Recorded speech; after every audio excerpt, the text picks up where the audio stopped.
सदियों पुरानी बात है। एक बड़ी सी सल्तनत थी जहां का बादशाह कुछ अरसे से अजीब रवैया इख्तियार कर चुका था।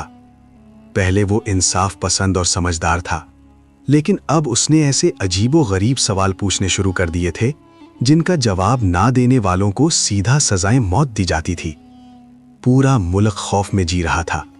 लोग चुप चुप कहते थे कि शायद बादशाह पर किसी पुरअसरार साया है या फिर वो अपना होश खो चुका है। इसी दौरान एक छोटे से गांव में रहने वाला गरीब लड़का नूर खान अपनी बूढ़ी माँ के साथ जिंदगी गुजार रहा था। उनका घर मिट्टी का बना हुआ था और गुजारा मुश्किल से होता था। एक दिन जब नूर खान ने बादशाह के ऐलान के बारे में सुना, उसने फौरन फैसला कर लिया कि वो दरबार जाएगा। उसकी माँ ने घबराकर उसका हाथ पकड़ लिया। बेटा, मत जाओ, लोग कहते हैं जो भी वहां जाता है वापस नहीं आता। नूर खान मुस्कुरा दिया। माँ, अगर सच और इल्म के लिए खड़ा नहीं होऊंगा तो जिंदगी का क्या फायदा। अगली सुबह वो दरबार की तरफ रवाना हो गया। जब नूर खान दरबार में दाखिल हुआ तो वहां खड़े वजीर और अमीर लोग उसे देखकर हंसने लगे।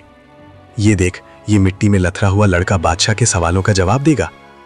मगर नूर खान ने किसी की परवाह ना की। वो सीधा जाकर बादशाह के सामने खड़ा हो गया। बादशाह ने तेज नजरों से उसे देखा और पहला सवाल पूछा, बताओ, वो क्या चीज है जो पलक झपकते ही पूरी दुनिया का चक्कर लगा लेती है लेकिन कोई उसे देख नहीं सकता। दरबार में सन्नाटा छा गया। नूर खान ने आराम से जवाब दिया, बादशाह सलामत, वो इंसान की सोच है। इंसान जहां भी हो उसकी सोच एक पल में कहीं भी पहुंच सकती है। बादशाह की आंखों में हल्की सी चमक आई। दूसरा सवाल, वो कौन सी दौलत है जो ना चोरी हो सकती है ना बांटने से कम होती है। नूर खान बोला, वो इल्म है। जितना ज्यादा बांटो उतना ही बढ़ता है। दरबार में हल्की हल्की सरहोशियां होने लगीं। तीसरा सवाल, अब बादशाह का लहजा और सख्त हो गया। दुनिया का सबसे गहरा गड्ढा कौन सा है। नूर खान ने गहरी सांस ली। इंसान का दिल और उसकी ख्वाहिश, इसे कोई चीज नहीं भर सकती। जब तक इंसान जिंदा है उसे और चाहिए होता है। अब दरबार बिल्कुल खामोश हो चुका था। चौथा सवाल सबसे खतरनाक था। बादशाह खड़ा हो गया। उसने तलवार उठाई और कहा, अब आखिरी सवाल, सबसे बड़ी सच्चाई क्या है और सबसे बड़ा झूठ क्या है। नूर खान ने कुछ देर सोचा, फिर बोला, इसका जवाब यहां सबके सामने नहीं दिया जा सकता। हमें तन्हाई चाहिए। दरबार में हलचल मच गई, लेकिन बादशाह ने इशारा किया और उसे अपने प्राइवेट कमरे में ले गया। जब कमरे का दरवाजा बंद हुआ, नूर खान ने अचानक अपनी आस्तीन से एक छोटा सा चाकू निकाला और सीधा बादशाह की गर्दन पर रख दिया। बादशाह की सांसें रुक गईं। तुम गद्दार हो। उसने जोर से घंटी बजाई। सिपाही भागकर अंदर आए और नूर खान को पकड़ लिया। तलवारें उसकी गर्दन पर रख दी गईं। असल जवाब।